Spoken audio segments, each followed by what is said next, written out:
All right, I am doing my ECS 210 summary of learning. So, at the very beginning of class, we were talking about all the common sense that goes into school, and that really opened up my eyes because when you think of a school, you usually think of all the stereotypical same things like teacher goes in front of the class and does a lecture style teaching to all the students, and then that's just kind of the thing that you've always been used to. So it's the thing that's always been done. So that's kind of what you commonly go back to when you go back to teaching. But in our classes, we learned that there's many different ways that you can instruct. Like some classes can be set up where you don't even need the teacher in front of the class at all, or that sometimes you can let the students lead conversations. So I think that was the first thing that really was an epiphany in my mind, was that you don't always have to do it the same way that you were taught or just the same way that it's always done just because that's the way it's done, but you have a lot of leeway in the way that you can instruct. And then secondly, when we learned about the Tyler rationale, that was a huge opening to my mind because that's basically the way that we always do it, is following this Tyler rationale, and that we never really stray away from that. So the same thing was kind of with that curriculum critique. When you look at the curriculum, it looks like it's styled after the Tyler rationale, and that even though we have to use the curriculum, I think it's important that we critique the curriculum, because if nobody ever critiques the curriculum, then there's no way that it's ever going to change.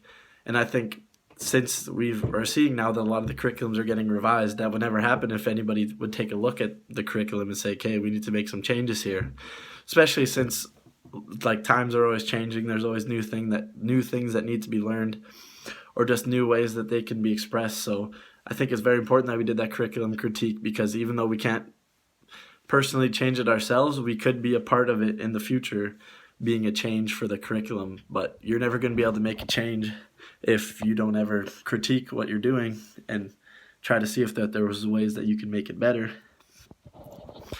And then another thing that opened my eyes was that industrial style of teaching, like the way that students are like steel beams and that they're all kind of need to be the same at the end. I think really opened up my eyes, because I always thought in school I was like, okay, yeah, we all need to get the same thing out of this education. We all need to graduate. We all need to know the same things at the end of it, which now I realize now it just isn't true at all. It's kind of like so many students need so many different things.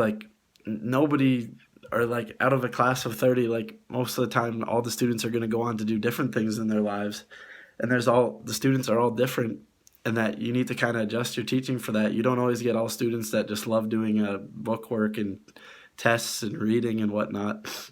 So you need to find other ways to engage all students, and you need to be able to adapt to your classrooms, because I find teachers a lot of time get set in their ways and try to do it the exact same way every time, but really you need to be able to differentiate your instruction, and luckily we've been learning lots of good ways to do that throughout our classes, so getting in the right direction there. And then another thing that kind of opened up my mind in this class was when we were talking about the good students. And then I always thought the good students were the ones that listen to the teacher, get their work done, do what they need to do.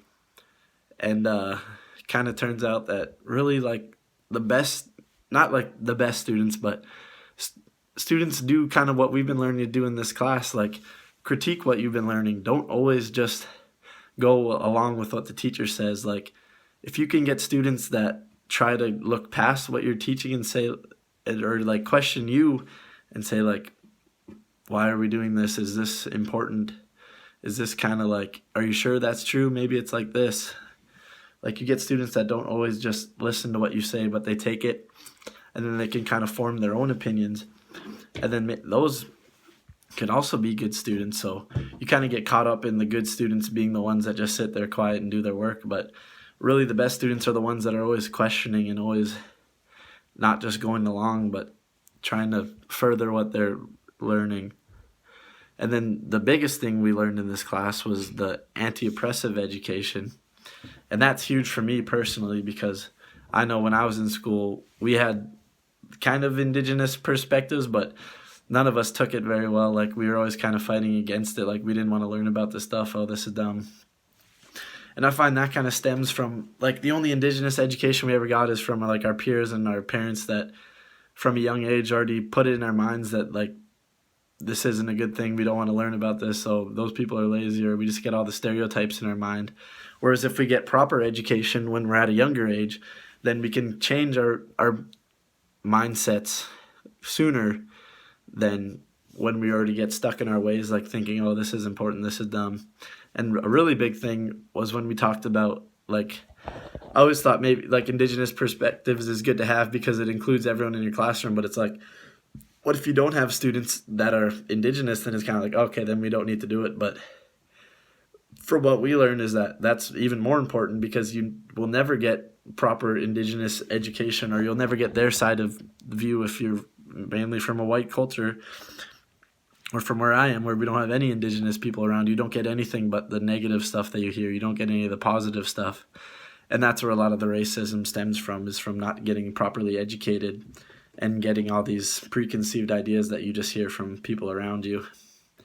And then this also aids in the same with the reconciliation idea, that if we start teaching this at a younger age, it'll be easier for everyone going down the line. Like, I feel like that's like the ultimate thing is in education, because that's where you spend most of your time. That's where you get all your ideas from. And if you don't get your ideas from a source that's positive, then you're always going to have just these negative ideas in your head. So that's the biggest thing for me, is just thinking that treaty education's for everyone. It's not just for Indigenous people, or it's not just to include the Indigenous students in your classroom, but it's to educate all of us, because we all need to know it. It's all part of our history. So I think that's the biggest thing for me, is just we need to include treaty education in everything we do, not just if we have Indigenous students, or just get rid of it if we don't have any Indigenous students. But it'll be even more important for the students that aren't Indigenous, because they aren't getting that education and they need that. So yeah, that's basically the summary of my learning in this classroom. Had a lot of mind-blowing experiences in this, kind of getting a different look into things, not just looking at the curriculum, doing exactly what it says, but get a chance to actually critique it and try to get my own opinion in there. So, yep.